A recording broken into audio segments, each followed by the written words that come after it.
Bismillah. Alhamdulillah hamdan katsiran thayyiban mubarakan fih kama yuhibbu rabbuna azza wa jalla wa yarda.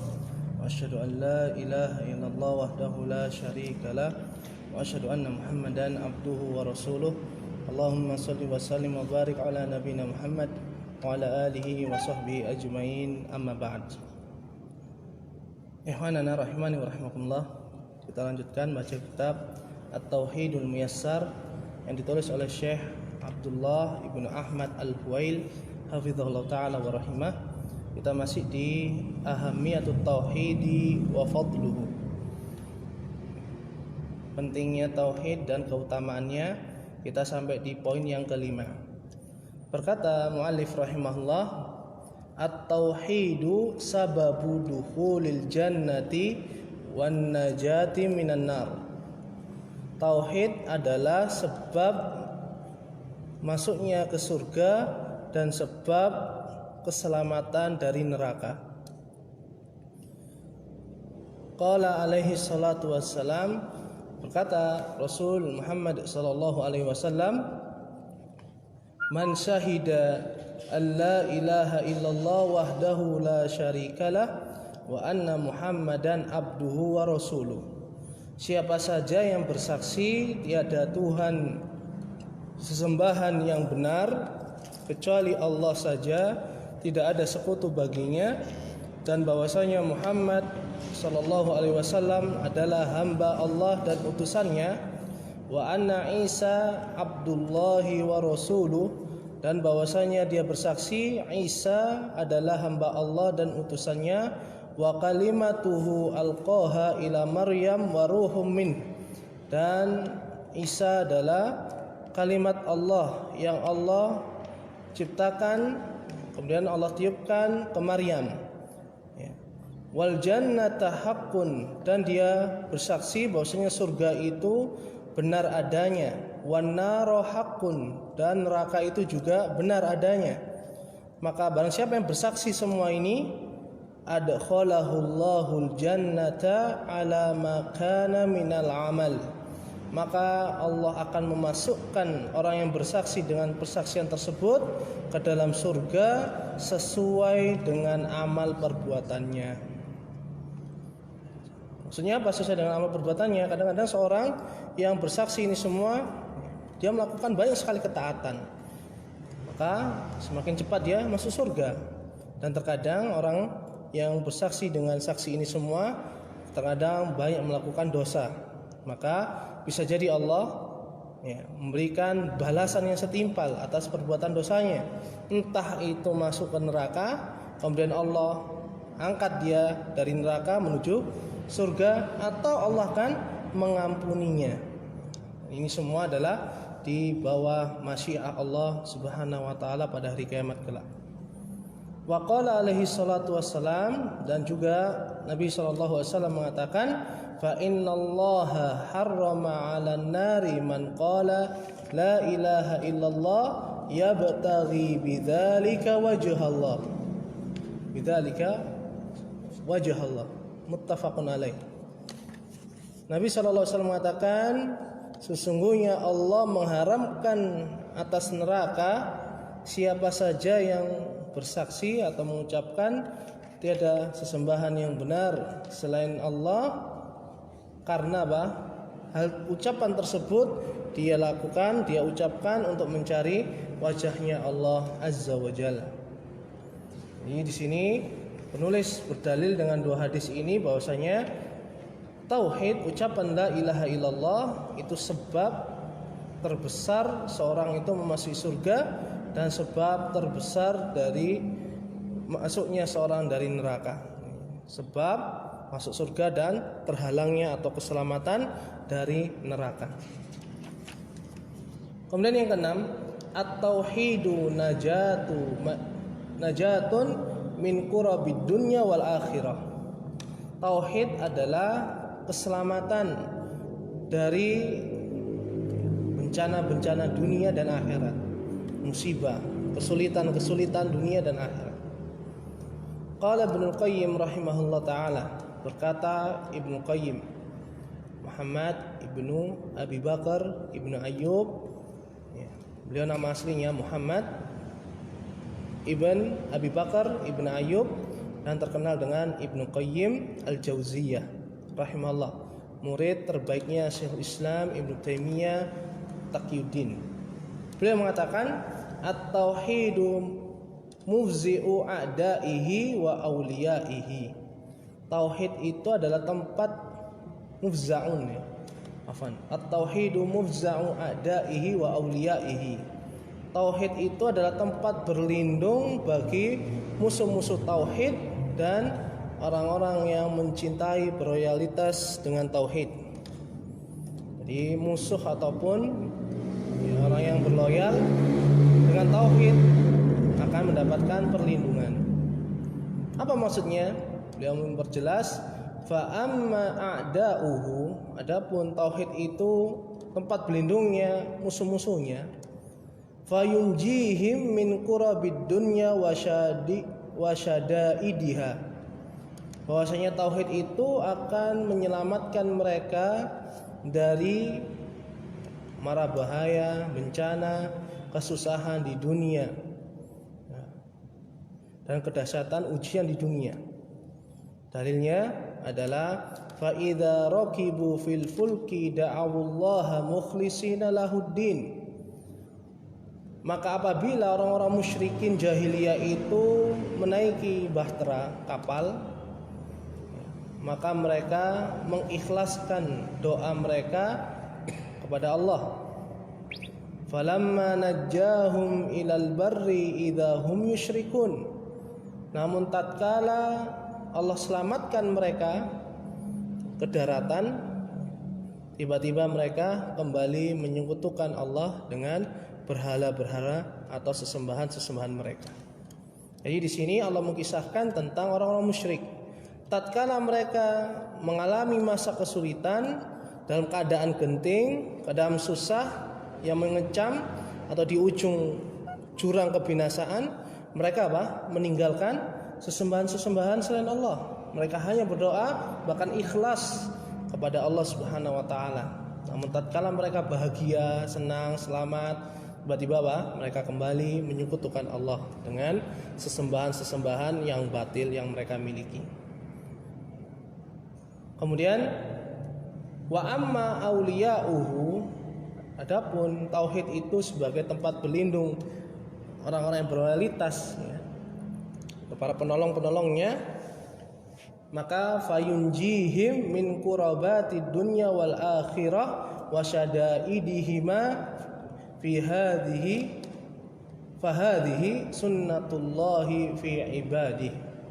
Kata beliau, adapun para penolong tauhid, maka tauhid itu menyelamatkan mereka dari bencana-bencana, musibah-musibah dunia, ujian-ujian dunia dan akhirat, serta musibah-musibah kedahsyatan dunia dan akhirat. Kalau orang-orang yang memusuhi tauhid adalah di dunia saja. Tapi adapun orang-orang yang menjadi penolong, maka di dunia dan di akhirat. Maka inilah sunnatullah, ketetapan Allah bagi hamba-hambanya yang bertauhid. Fama dufiat syadaidud dunya bimisli tauhid, dan tidaklah ada yang bisa menolak kedahsyatan musibah dunia semisal daripada tauhid. Walidzalika kana du'aul qurabi bitauhid. Oleh karena itu doa tatkala terjadinya musibah bencana adalah dengan tauhid. Wa da'watu dhinnun allati ma da'a biha makrubun illa farrajallahu qurbahu atau qurabahu bitauhid. Contohnya adalah doanya Dhunnun, yaitu Nabi Yunus alaihissalam, yang beliau berdoa dengan doa tauhid tatkala beliau mengalami kesulitan, yaitu di perut ikan selama 1 bulan lebih atau 40 hari.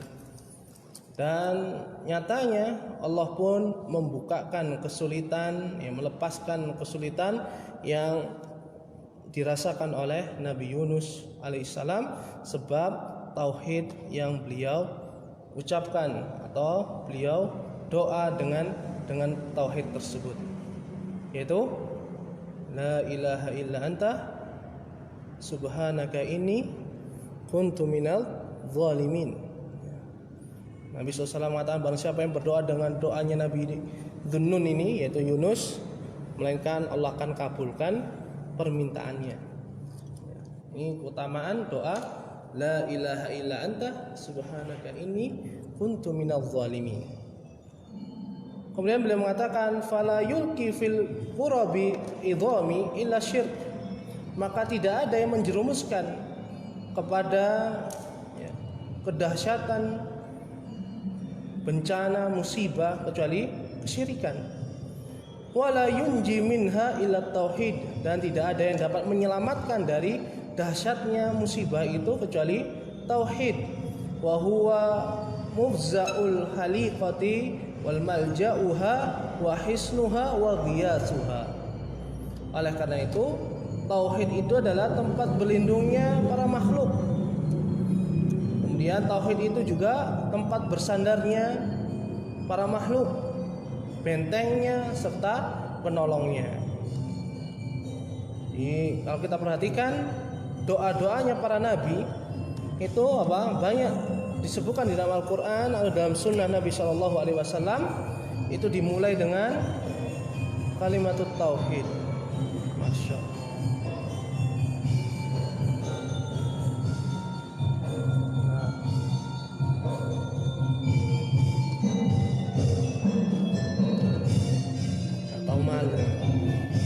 Lewati masjid.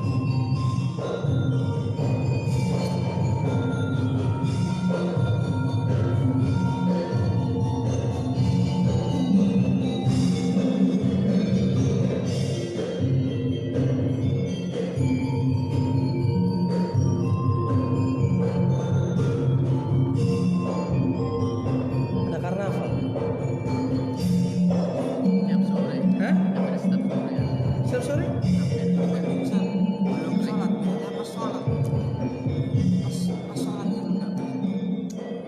Allah musta'an.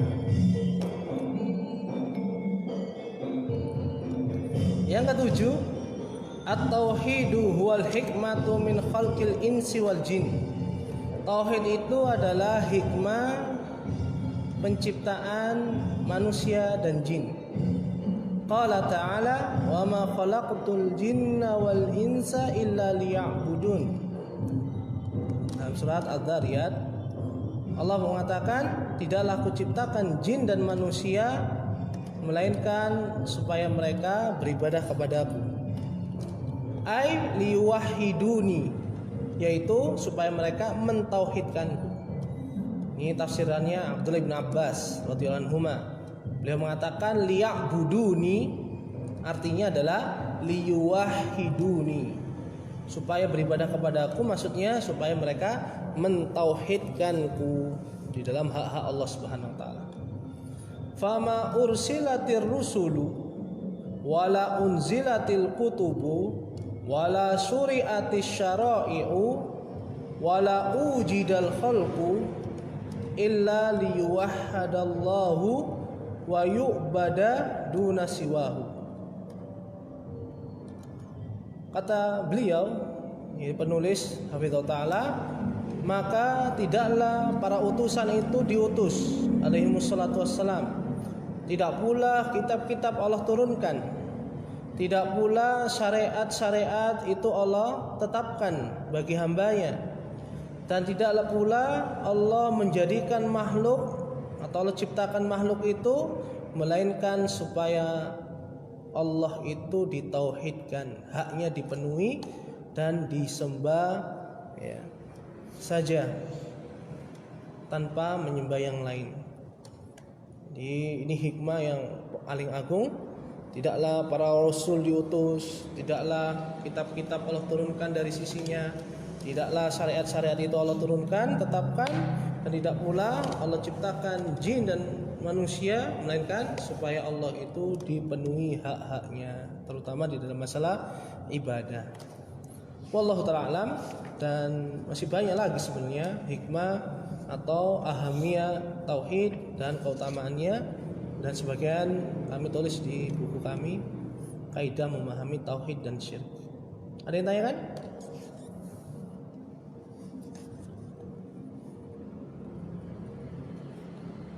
Ada yang ketinggalan? Ini sudah pelankan ini.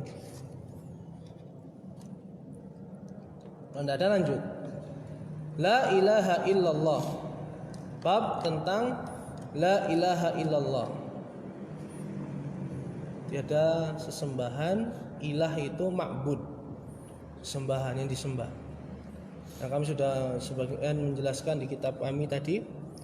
Kalau diterjemahkan Tuhan ada beberapa makna, bisa benar, bisa salah, ya, tergantung orang yang mengucapkan. Tidak ada sesembahan yang benar illallah, kecuali Allah. Jadi kita jelaskan di sini apa maksud dari sebenarnya ucapan Allah atau kalimat tauhid. Daliluha, dan dalilnya adalah qauluhu ta'ala, firman Allah Ta'ala, syahidallahu annahu la ilaha illahu wal malaikatu wa ulul ilmi qa'iman bil qist. Allah bersaksi atas dirinya sendiri bahwasanya tidak ada sesembahan yang benar kecuali daripada Dia. Begitu pula malaikat dan orang-orang yang diberi ilmu yang mereka menegakkan kebenaran. La ilaha illa huwal azizul hakim.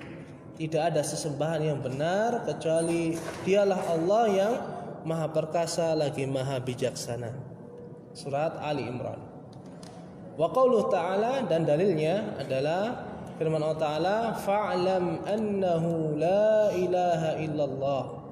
Ketahuilah wahai Muhammad sallallahu alaihi wasallam bahwasanya tidak ada sesembahan yang benar selain daripada Allah. Maknaha, kita masuk kepada makna la ilaha illallah. Makna yang tepat, yang benar, sesuai dengan apa yang Allah inginkan, sebagaimana yang didakwahkan oleh para rasul alaihi wassalatu wassalam, dan secara bahasa itu pula dalilnya adalah la ma'buda bihaqqin atau haqqun illallah. Ya, tidak ada ma'bud yang disembah bihaqqin dengan benar, ya, kecuali Allah. Ini makna yang benar. Kemudian penulis menyebutkan beberapa makna yang salah. Ma'anin ukhra batilatun. Ya, makna-makna kalimat la ilaha illallah yang batil lainnya. Yang pertama beliau sebutkan la ma'buda illallah. Tidak ada sesembahan selain Allah. Dan sering kita dapatkan, ya, penerjemahan ini ada di orang awam. Apa makna la ilaha illallah? Tiada Tuhan selain Allah. Nah, di sini dikatakan oleh penulis Syekh Abdullah Al-Huwail hafizahullah taala batil, salah. Dari mana? Wa hadza batilun li anna ma'nahu anna kulla ma'budin bihaqqin aw batilin huwa Allahu azza wa jalla. Makna ini adalah batil karena maknanya adalah, konsekuensi makna dari ucapan ini atau tafsir ini adalah setiap yang disembah, entah itu sesembahan yang benar ataupun yang batil, itu adalah Allah. Paham? Ya, kalau ada orang nyembah selain daripada Allah kan batil. Maka dengan tafsiran ini tidak boleh disalahkan. Karena yang benar ataupun yang salah itu sama dengan Allah Subhanahu wa taala. Ini ada kebatilan. Sedangkan tidak ada satupun orang yang menyembah selain daripada Allah mengatakan yang dia sembah adalah Allah. Misalnya menyembah dewa, tidak ada yang mengatakan dewa ini adalah Allah, tidak ada. Kemudian menyembah patung, menyembah hewan, sapi, menyembah apalagi pohon, bintang, bulan, matahari, tidak ada yang mengatakan itu adalah Allah Subhanahu wa taala. Oleh karena itu makna ini batil. Kemudian yang kedua, sebagian ada yang menafsirkan la ilaha illallah dengan la khaliqa illallah. Tidak ada yang menciptakan kecuali Allah. Makna ini betul atau salah? Tidak ada yang menciptakan selain Allah. Betul atau salah? Hah? Mas Anggi? Betul atau salah? Tidak ada yang menciptakan siapapun kecuali Allah. Betul apa salah? Hah? Duh, aduh, nggak tahu ini bisa kufur ini. Mas Fendi, betul apa salah? Benar. Benar, Mas Dwi. Benar ya? Ya. Kalimat ini benar. Tapi untuk menafsirkan la ilaha illallah dengan tafsir ini kurang tepat. Karena apa? Kata beliau, wa hadza juz'un min ma'naha. Tafsiran ini itu adalah bagian dari makna la ilaha illallah yang benar. Bagiannya saja, sebagian. Lakin laisa huwal maksud. Tetapi makna ini bukanlah yang dimaksudkan oleh Allah dan didakwahkan oleh para rasul alaihi wassalatu wassalam. Id law kana huwa makna la ilaha illallah lama hasalan niza'u bainan nabiyyi sallallahu alaihi wasallam wa baina qaumihi. Karena seandainya makna la ilaha illallah itu semisal itu, niscaya tidak akan terjadi apa? Peperangan, permusuhan antara Nabi sallallahu alaihi wasallam dengan kaumnya. Li'annahum yukirruna bihadza. Karena kaumnya Nabi Muhammad sallallahu alaihi wasallam, orang-orang Quraisy itu dan orang yang sekitar kota Mekah, mereka meyakini bahwasanya tidak ada yang menciptakan selain daripada Allah. Kalau dipaksakan apa? Kalimat ini tafsirnya, maka bagaimana mungkin terjadi peperangan? Toh sama-sama sepakat. Tapi kenapa mereka tidak mau mengucapkan la ilaha illallah? Mesti ada makna yang mereka fahami, orang-orang Arab yang konsekuensinya apa? Berat mereka lakukan. Ya, nanti kita bahas di halaman selanjutnya. Maka oleh karena itu disebutkan di dalam surat ya, apa ini? Di halaman 8, Qul may yarzuqukum minas sama'i wal ard amman yamliku as-sam'a wal absara wa may yukhrijul hayya minal mayyit wa yukhrijul mayyita minal hayy wa may yudabbirul amra fasayaquluna Allah faqul afala tattaqun. Katakanlah wahai Muhammad sallallahu alaihi wasallam kepada mereka, siapa yang memberikan rezeki kepada kalian dari langit dan dari bumi, dan siapakah yang memiliki pendengaran dan penglihatan, siapa yang mengeluarkan kehidupan dari kematian, ya, dari yang mati, mengeluarkan yang mati dari yang hidup, dan siapa yang mengurusi perkara itu, maka pasti mereka akan mengatakan Allah. Maka katakanlah, kenapa kalian tidak mau bertakwa kepada Allah? Dan di ayat yang lain juga Allah mengatakan wala in sa'altahum, apabila engkau bertanya kepada orang-orang musyrikin, man khalaqas samawati wal arda fasayaqulunna Allah, pasti mereka akan mengatakan Allah lah yang menciptakan langit dan bumi. Dan kami sebutkan beberapa dalil di kitab kami tadi, Kaidah Memahami Tauhid dan Syirik. Jadi ini makna tauhid rububiyah. Bukan itu yang dimaksud oleh Allah dan para rasul. Kalau itu yang dimaksud, mestinya tidak terjadi persengketaan, tidak terjadi pengusiran, pembunuhan, peperangan, ya, boikot dan seterusnya. Kemudian tafsir yang ketiga, yang termasuk tafsir yang kurang tepat, adalah la hakimiyata illallah. Tidak ada yang berhak untuk memberikan hukuman, aturan, syariat kecuali Allah. Wa hadza aidan juz'un min ma'naha lakinnahu la yakfi. Kata beliau hafizahullah taala, dan ini juga adalah bagian dari makna la ilaha illallah, akan tetapi tidak mencukupi dari apa yang Allah maksudkan, apa yang dimaksudkan dari dakwahnya para rasul alaihi wassalatu wassalam. Walaisa huwal maksud, Bahkan ini bukan yang dimaksudkan. Id law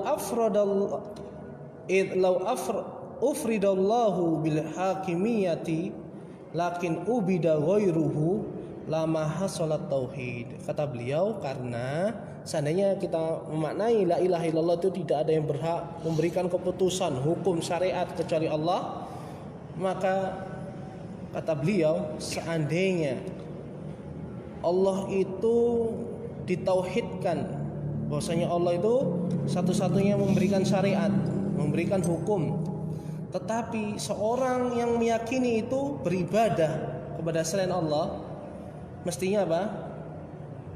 Tidak akan terjadi ada dakwah. Terserah orang, yang penting meyakini Allah itu yang menurunkan syariat, Allah itu yang memberikan hukum, maka tidak mungkin tauhid itu akan tercapai. Kenapa? Peperangan selama ini antara para rasul dan umatnya adalah karena mereka nggak mau mengucapkan la ilaha illallah. Ini ada beberapa tafsiran dan semuanya berpusar kalau kita perhatikan, kalau nggak di tauhid rububiyah, tauhid asma wa sifat. Ya, padahal di sini otomatis kita bisa memahami maksud dari kata la ilaha illallah itu secara umum adalah haknya Allah semuanya, tapi secara khusus adalah tauhid uluhiyah. Kenapa? Karena orang-orang dahulu nggak ada yang jatuh dalam kesyirikan melainkan syirik uluhiyah. Meskipun kaumnya Nabi Nuh alaihissalam, mereka meyakini yang menciptakan langit, yang memberikan rezeki darinya, menciptakan bumi, mengeluarkan rezeki darinya, itu adalah Allah Subhanahu wa taala. Tapi tatkala mereka berdoa melalui orang-orang soleh itu, Allah pun mengutus Nabi Nuh alaihissalam.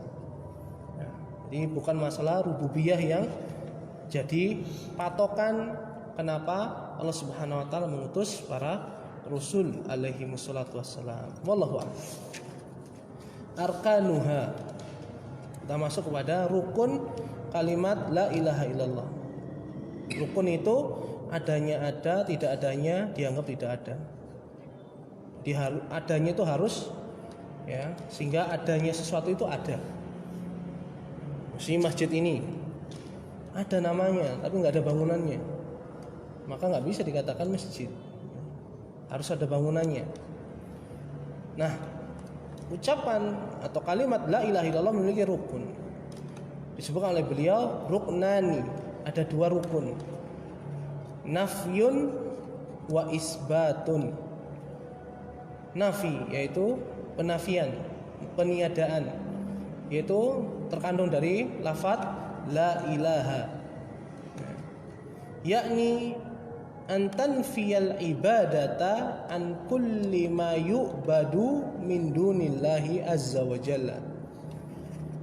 Maksudnya tatkala kita mengucapkan la ilaha adalah kamu menafikan, meniadakan ibadah dari setiap atau semua apa yang disembah selain daripada Allah.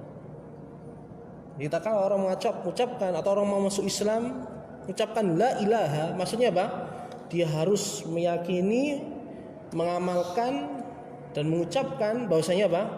Semua sesembahan ini tidak benar. Semua sesembahan ini adalah batil, tidak berhak kita ibadahi, tidak berhak kita berdoa kepadanya, siapapun dia. Kemudian kita mengisbat, yaitu menetapkan illallah, hanya Allah lah yang berhak untuk ibadah tersebut.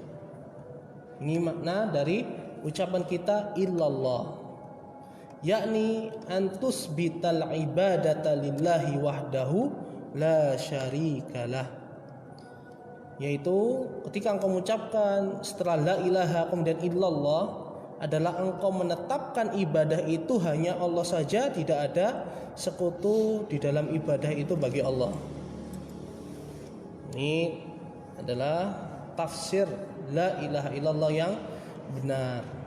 Dan sebenarnya ada satu kata yang hilang, yang difahami oleh orang dahulu, tidak difahami oleh orang-orang belakangan, yaitu ada kata hakun atau bihakin yang dibuang. Jadi asalnya makna la ilaha illallah adalah la ma'budah bihaqqin atau haqqun illallah. Paham? Nah, orang-orang sekarang tidak memahami itu. Kenapa? Tidak paham bahasa Arab. Sudah nggak paham bahasa Arab, tidak belajar. Sehingga apa? Taklid apa kata orang-orang terdahulu. Padahal belum tentu orang-orang terdahulu benar. Ini pentingnya kita belajar. Mudah-mudahan itu menjadi uzur bagi mereka. Tapi dengan zaman yang semisal sekarang, apakah mereka tidak berdosa? Ya, wallahu alam, mereka berdosa terkait tentang meninggalkan belajar. Mereka bisa beli kuota HP, bisa beli pulsa sekian giga paketnya. Tapi apa? Masa tidak ada waktu untuk sejenak mencari ilmu? Sedangkan kajian-kajian banyak, website-website, tulisan-tulisan para ulama sudah mulai diterjemahkan. Maka mereka tidak uzur dalam alasan tidak belajar. Di dosanya kaitannya dengan itu. Adapun dosa mereka memahami ini, wallahu a'lam, apakah mereka dapat uzur? Kami tidak tahu. Tidak tahu karena setiap orang mesti beda-beda. Kalau kita dapati orang awam yang di pelosok sinyal jelek, ya kita kasih uzur. Tapi kalau ke orang kota, mereka apa? Berleha-leha, yang terlalai dengan urusan dunia. Ini adalah musibah yang besar.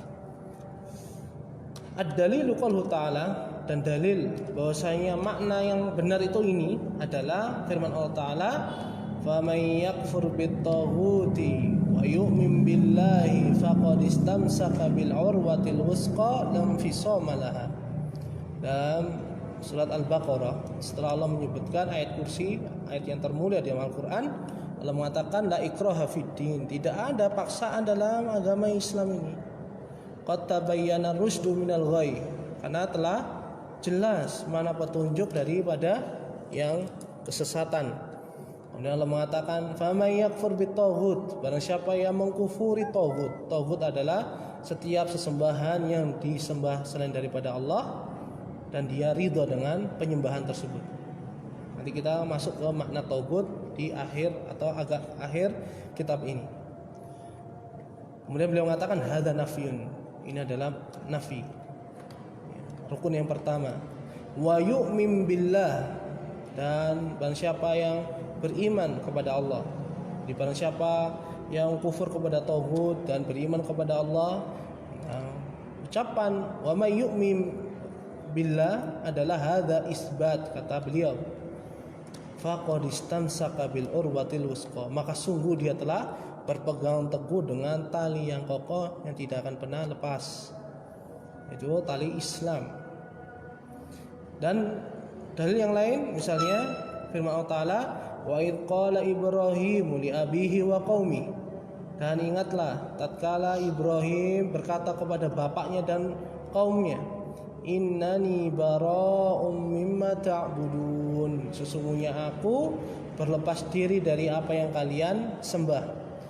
Kata beliau hadza nafyun, ini adalah penafian, ya, menafikan ibadah, mengingkarinya. Illal ladzi fatarani, kecuali ya aku ya meyakini yang berhak disembah adalah yang memberikan fitrah kepadaku. Itu apa? Fitrah bahasanya yang menciptakan langit dan bumi adalah Allah. Hadza isbat, kata beliau, dan ini adalah penetapan. Fa innahu sayahdini, karena Allah akan memberikan aku petunjuk. Wallahu ta'ala. Mata yanfa'ul insanu qawluhu wa mata yanfa'ul insana qawluhu la ilaha illallah. Kapan seorang itu mendapatkan manfaat dari ucapannya la ilaha illallah?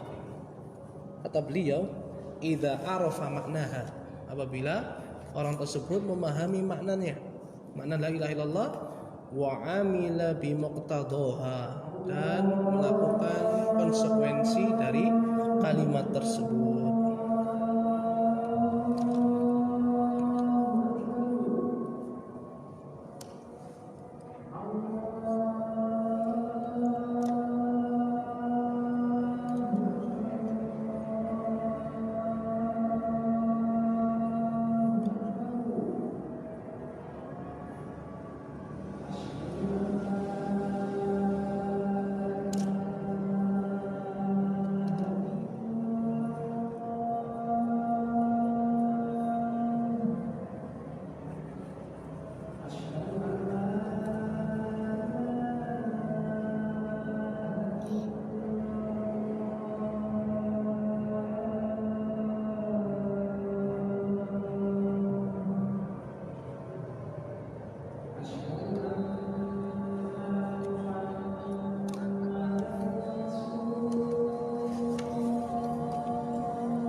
Ini kita ulangi.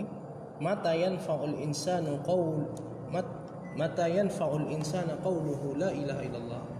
Kapan ucapan seseorang la ilaha illallah itu memberikan manfaat kepada orang tersebut? Kata beliau, idza arafa maknaha. Tatkala orang tersebut mengetahui makna yang benar dari kalimat la ilaha illallah.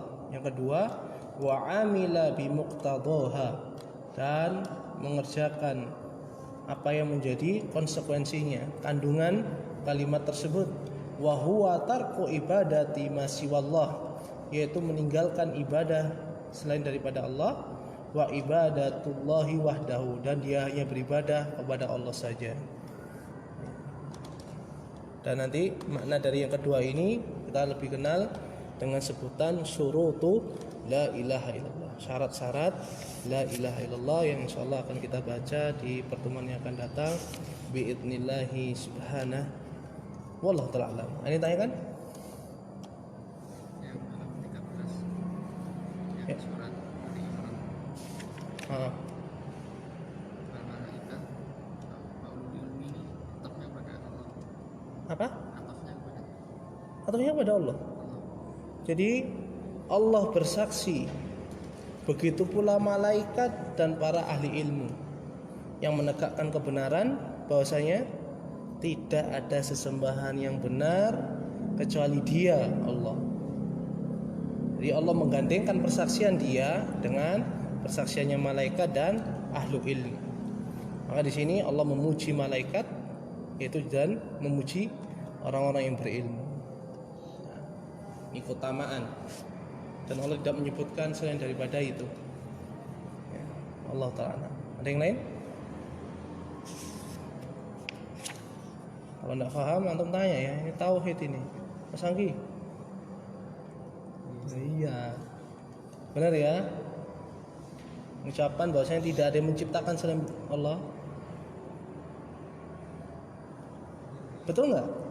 Ucapan soalnya benar nggak ucapan seseorang tidak ada yang menciptakan segala sesuatu kecuali Allah? Betul? Segala sesuatu, saya mikirnya itu ya kayak manusia nyiptakan ini kan. Oh, itu namanya membuat. Tidak menciptakan. Karena apa? Dia hanya merangkai. Bahannya siapa yang buat? Tanya Allah ya. Iya, Allah. Oleh karena itu tidak dikatakan sebagai menciptakan, tapi apa? Membuat. Biasanya begitu. Menciptakan itu apa? Menjadikan sesuatu belum ada menjadi ada. Itu menciptakan. Betul nggak ucapan seorang tidak ada yang menciptakan segala sesuatu kecuali Allah? Iya ya. Yakin nggak Anda? Yakin 100% atau berapa persen? Harus 100% ya.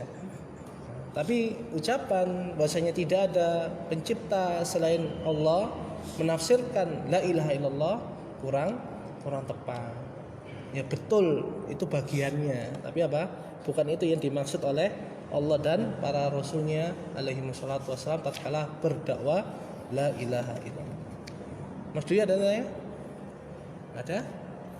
Ada ya. Ya, kita cukupkan. Allah Ta'ala alam. Semoga Allah SWT memberkahi dan memberikan manfaat dari apa yang kita pelajari, dan menjadikan kalimat la ilaha illallah sebagai ucapan terakhir kita, dan memberikan manfaat di dunia dan di akhirat kita. Wassallallahu wasallam ala nabiyina Muhammad wa akhiru da'wana alhamdulillahirabbil alamin. Subhanakallahumma bihamdika asyhadu an la ilaha illa anta astaghfiruka wa atubu ilaik.